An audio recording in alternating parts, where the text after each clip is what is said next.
ಚನ್ನಪಟ್ಟಣ ಉಪಚುನಾವಣೆಯ ಕಾವು ದಿನದಿಂದ ದಿನಕ್ಕೆ ಏರಿಕೆ ಆಗ್ತಾ ಇದೆ. ಕಾಂಗ್ರೆಸ್ ಸದ್ದಿಲ್ಲದೆ ತನ್ನ ಅಭ್ಯರ್ಥಿಯನ್ನ ಕಣಕ್ಕಿಳಿಸೋದಕ್ಕೆ ಬೇಕಾದ ಕಸರತ್ತನ್ನ ಮಾಡ್ತಾ ಇದೆಯಾ ಅನ್ನೋ ಅನುಮಾನ. ಈ ಬೆನ್ನಲ್ಲೇ ಕದನಕ್ಕೆ ಅಂದ್ರೆ ಕುರುಕ್ಷೇತ್ರಕ್ಕೆ ಈಗ ಡಿಕೆ ಸುರೇಶ್ ಅವರ ಎಂಟ್ರಿ ಕೂಡ ಬಹಳಷ್ಟು ಕುತೂಹಲ ಕಾರಣ ಆಗ್ತಾ ಇದೆ. ಡಿಕೆ ಸುರೇಶ್ ಅಭ್ಯರ್ಥಿಯಾಗೋದು ಖಚಿತ ಆಗ್ತಾ ಇದೆಯಾ? ಹಾಗಾದ್ರೆ ಕಾಂಗ್ರೆಸ್ ಕಡೆಯಿಂದ ಘಟಾನುಘಟಿಗಳ ಹೈ ವೋಲ್ಟೇಜ್ ಕ್ಷೇತ್ರವಾಗಿ ಬದಲಾಗತ್ತಾ ಚನ್ನಪಟ್ಟಣ ಅನ್ನೋ ಪ್ರಶ್ನೆಗೆ ಉತ್ತರ ಇಲ್ಲಿದೆ. ಚನ್ನಪಟ್ಟಣ ಬೈ ಎಲೆಕ್ಷನ್ ಬೊಂಬೆಯಾಟ. ಉಪಕಣಕ್ಕೆ ಮಾಜಿ ಸಂಸದ ಡಿಕೆ ಸುರೇಶ್ ಎಂಟ್ರಿ. ಜಿಲ್ಲಾ ಪಂಚಾಯತ್ ವ್ಯಾಪ್ತಿಯ ಸಭೆ ನಡೆಸಲು ಮುಂದಾದ ಬ್ರದರ್ಸ್.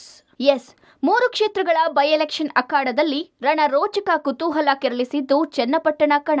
ಪ್ರತಿಷ್ಠೆಯ ಪಣವಾಗಿರುವ ಚನ್ನಪಟ್ಟಣ ಹೈ ವೋಲ್ಟೇಜ್ ಕ್ಷೇತ್ರದಲ್ಲಿ ರಾಜಕೀಯ ಚಟುವಟಿಕೆ ಬಿರುಸುಗೊಂಡಿದೆ. ಚನ್ನಪಟ್ಟಣ ಉಪ ಅಖಾಡ ಅಭ್ಯರ್ಥಿಯ ಆಯ್ಕೆಯೇ ತೀವ್ರ ಕುತೂಹಲಕ್ಕೆ ಕಾರಣವಾಗಿದೆ. ಕಾಂಗ್ರೆಸ್ ಮತ್ತು ಎನ್ಡಿಎ ಯಾರನ್ನ ತನ್ನ ಕ್ಯಾಂಡಿಡೇಟ್ಗಳನ್ನಾಗಿ ಆಯ್ಕೆ ಮಾಡುತ್ತೆ ಅನ್ನೋ ಸುಳಿವನ್ನು ಬಿಟ್ಟುಕೊಟ್ಟಿಲ್ಲ. ಸದ್ಯ ಕಾಂಗ್ರೆಸ್ನಿಂದ ಡಿಕೆ ಸುರೇಶ್ ಹೆಸರು ಮುನ್ನೆಲೆಯಲ್ಲಿದ್ರೆ ಎನ್ಡಿಎ ಅಭ್ಯರ್ಥಿಯಾಗಲು ನಿಖಿಲ್ ಕುಮಾರಸ್ವಾಮಿ, ಸಿಪಿ ಯೋಗೇಶ್ವರ್ ನಡುವೆ ಫೈಟ್ ಏರ್ಪಟ್ಟಿದೆ. ಎನ್ಡಿಎ ಮೈತ್ರಿಕೂಟದಲ್ಲಿ ಅಭ್ಯರ್ಥಿ ಆಯ್ಕೆ ತಿಕ್ಕಾಟ ಮುಂದುವರೆದಿದೆ. ಬಿಜೆಪಿ ಜೆಡಿಎಸ್ ಮೈತ್ರಿ ಪಕ್ಷಗಳು ಅಭ್ಯರ್ಥಿ ಆಯ್ಕೆ ಬಗ್ಗೆ ತಲೆಕೆಡಿಸಿಕೊಂಡು ನಿತ್ಯ ಒಂದೊಂದು ಮೀಟಿಂಗ್ ಮಾಡ್ತಿದ್ರೆ, ಇತ್ತ ಕಾಂಗ್ರೆಸ್ ಕೂಡ ಅಭ್ಯರ್ಥಿ ಆಯ್ಕೆ ಸಂಬಂಧ ಸಭೆ ನಡೆಸಲು ಮುಂದಾಗಿದೆ.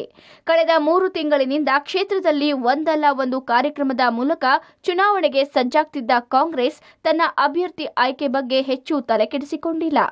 ಯಾರೇ ಅಭ್ಯರ್ಥಿಯಾದರೂ ಅಲ್ಲಿ ಡಿಕೆಶಿನೇ ಅಭ್ಯರ್ಥಿ ಎಂದು ಚುನಾವಣೆ ಮಾಡುವಂತೆ ಮುಖಂಡರು ಹಾಗೂ ಕಾರ್ಯಕರ್ತರಿಗೆ ಕರೆ ನೀಡಲಾಗಿದೆ. ಇದೀಗ ಅಂತಿಮ ಹಂತದ ಸಭೆ ಮಾಡುವ ಮೂಲಕ ಅಭ್ಯರ್ಥಿ ಆಯ್ಕೆಗೆ ತಯಾರಿ ಆರಂಭಿಸಿದ್ದಾರೆ. ಚನ್ನಪಟ್ಟಣ ಚುನಾವಣೆ ಟಿಕೆಟ್ ಬಗ್ಗೆ ಚರ್ಚೆ ಮಾಡಿದ್ದೇವೆ.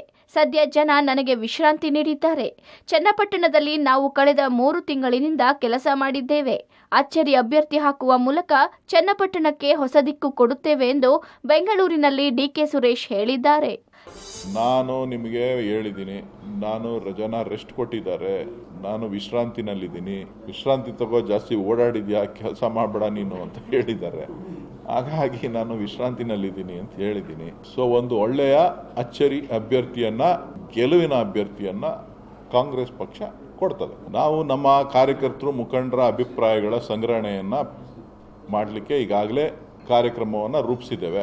ನಿರಂತರವಾಗಿ 1-2-3 ದಿನಗಳ ಕಾಲ ನಮ್ಮ ಮುಖಂಡರು ಕಾರ್ಯಕರ್ತರ ಜೊತೆ ಅಭಿಪ್ರಾಯನ ಸಂಗ್ರಹಣೆ ಮಾಡಿ ಗೆಲುವಿನ ಅಭ್ಯರ್ಥಿಯನ್ನ ಕೊಡುವಂತ ಕೆಲಸ ಮಾಡ್ತೀವಿ.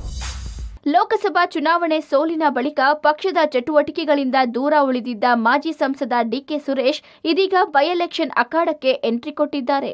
ಖುದ್ದು ಚನ್ನಪಟ್ಟಣ ಕಾರ್ಯಕರ್ತರು, ಮುಖಂಡರನ್ನ ಬೆಂಗಳೂರಿಗೆ ಕರೆಸಿಕೊಂಡು ಸಭೆ ಮಾಡುವ ಮೂಲಕ ಚುನಾವಣಾ ಕಾರ್ಯತಂತ್ರ ರೂಪಿಸಿದ್ದಾರೆ. ಇವತ್ತು ಕೂಡ ಚನ್ನಪಟ್ಟಣ ಟೌನ್ ಹಾಗೂ 5 ಜಿಲ್ಲಾ ಪಂಚಾಯಿತಿ ವ್ಯಾಪ್ತಿಯ ಮುಖಂಡರು ಹಾಗೂ ಕಾರ್ಯಕರ್ತರ ಸಭೆ ಕರೆಯಲಾಗಿದೆ. ಡಿಸಿಎಂ ಡಿಕೆಶಿ ಹಾಗೂ ಮಾಜಿ ಸಂಸದ ಡಿಕೆ ಸುರೇಶ್ ನೇತೃತ್ವದಲ್ಲಿ ಸಭೆ ನಡೆಯಲಿದೆ. ಚನ್ನಪಟ್ಟಣದಲ್ಲಿ ಅಭ್ಯರ್ಥಿ ನಾನೇ ಎಂದು ಡಿಕೆ ಶಿವಕುಮಾರ್ ಪುನರುಚ್ಚರಿಸಿದ್ದಾರೆ. ನಾನು ಅಭ್ಯರ್ಥಿ ಡಿಕೆ ಶಿವಕುಮಾರ್ ಕೈ ಸಿಂಬಲ್ಲು, ಸಿದ್ದರಾಮಯ್ಯನವ್ರ ಕೈ ಸಿಂಬಲ್ಲು.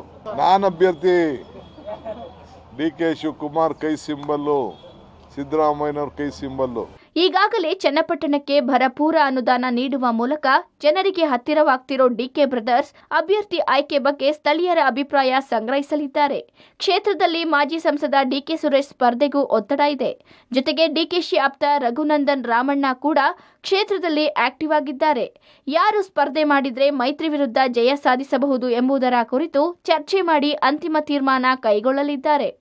ಒಟ್ಟಾರೆ ಚನ್ನಪಟ್ಟಣ ಉಪಚುನಾವಣೆಯಲ್ಲಿ ಎಚ್ಡಿಕೆಗೆ ಟಕ್ಕರ್ ಕೊಡಲು ಮುಂದಾಗಿರೋ ಡಿಕೆ ಬ್ರದರ್ಸ್ ಮೈತ್ರಿ ಅಭ್ಯರ್ಥಿ ಘೋಷಣೆ ಆಗೋವರೆಗೂ ಕಾದು ನೋಡುವ ತಂತ್ರ ಅನುಸರಿಸಿ ಮೈತ್ರಿ ಅಭ್ಯರ್ಥಿ ಘೋಷಣೆ ಬಳಿಕ ಕಾಂಗ್ರೆಸ್ ಅಭ್ಯರ್ಥಿ ಹೆಸರು ಘೋಷಣೆ ಮಾಡುವ ಸಾಧ್ಯತೆ ಇದೆ. Vinay Basappa, public TV, Ramanagara.